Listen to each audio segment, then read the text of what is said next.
I've worked at a game store for many years now, and I unfortunately picked up a disease, a mental illness. There's like a weird sort of like putting sealed things up on a pedestal where it's like, this is a game I want to play. But there's part of me that's like, but it's worth slightly more if it's sealed. This is probably has gone down another $1 just talking about it. Just in that amount of time. Like, sure. Oh, yeah.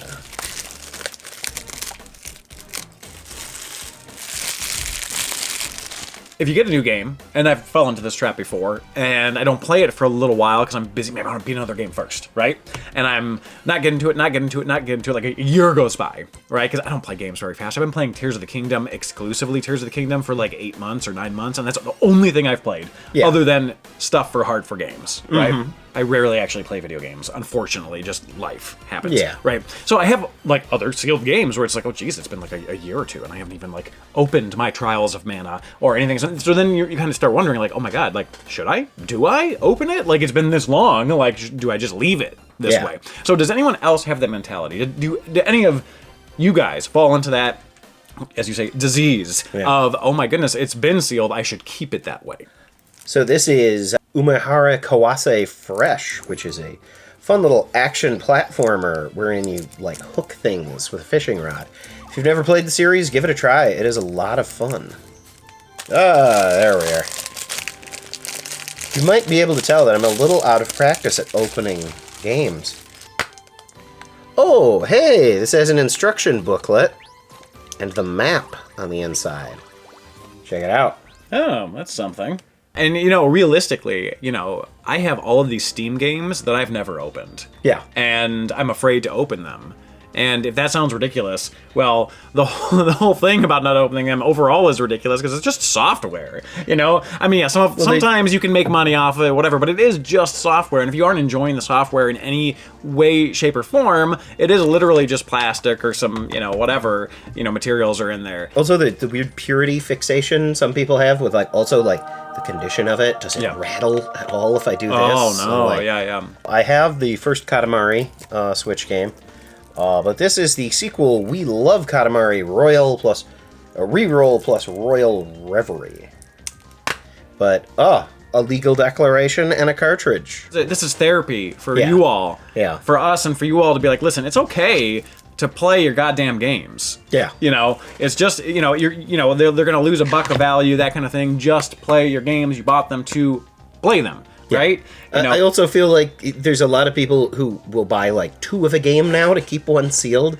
Because like, well, I don't know if it'll be Mario in the future. So I have the Azure Striker Gunvolt Striker Pack, which is the first 2 games. This is a really, really, really good game. If you have ever played the Mega Man Z or ZX games, or if you liked the Mega Man X games in general, these are really, really, really, really good.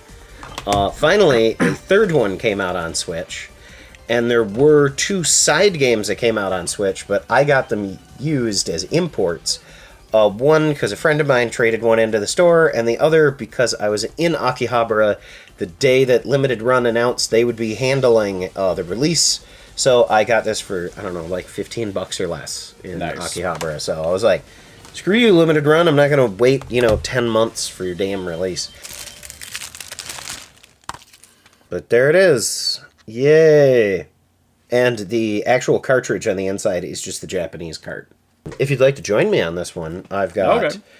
I opened the Ace Attorney trilogy, but the Apollo Justice, the Ace Attorney Investigations, and the Great Ace Attorney, I haven't opened yet. So do you want to open one? Yeah, sure. Let's do this we'll one both open one.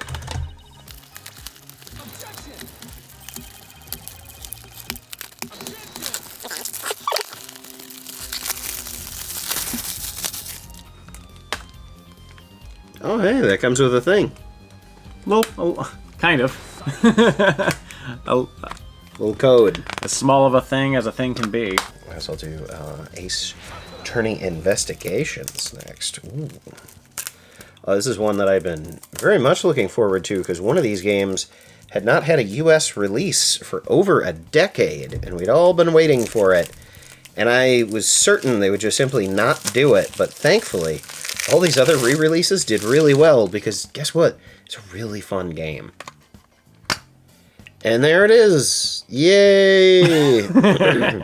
And thank you, Capcom, for putting both the games on one cartridge and not just one and a DLC code on the inside. I would have lost my mind. I have 2 more games to open, but I've never opened Japanese games before. But I was able to, at that little convention we did a meet and greet at, the Detroit Retro Game Show, a guy was selling off all of his sealed Japanese games. But these were like almost below CIB prices. He just wanted them gone. This is kind of cool. And then it just has one of those strips that you just peel. Oh, that is nice. Oh, I'm just going to drop it and shatter it. All right, all right. Oh. Oh. This is often referred to as the obi, this little strip. But what a lot of Japanese people would do is they would fold it flat. They would open the game. And they would set it in here like that. So it's very common when you buy used Japanese goods that there will be this little strip like that. But yeah, look at that. That is in really, really nice shape. This has this nice little PlayStation branded like tear strip. So let's open it.